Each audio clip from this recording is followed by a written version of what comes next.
అనన్యకి ఇది కొత్త ఉద్యోగం, కొత్త కలలు, కొత్త ఆశలు.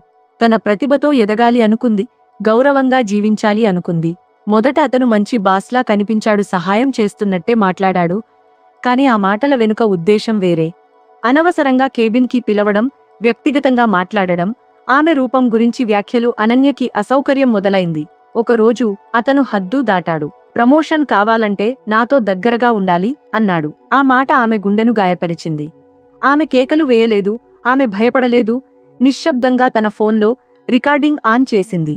మరుసటి రోజు అనన్య భయంతో కాదు, ధైర్యంతో హెచ్ఆర్ గదిలోకి నడిచింది. సాక్ష్యాన్ని ఇచ్చింది. దర్యాప్తు మొదలైంది. ఇంకా పలువురు మహిళలు ముందుకు వచ్చారు. సత్యం బయటపడింది. కొన్ని రోజుల్లోనే ఆ బాస్ ఉద్యోగం కోల్పోయాడు. అనన్య గెలిచింది. ఆమె ధైర్యం గెలిచింది. నిశ్శబ్దం తప్పు చేసే వాళ్లను రక్షిస్తుంది. ధైర్యంగా మాట్లాడటం మరెంతో మందిని రక్షిస్తుంది.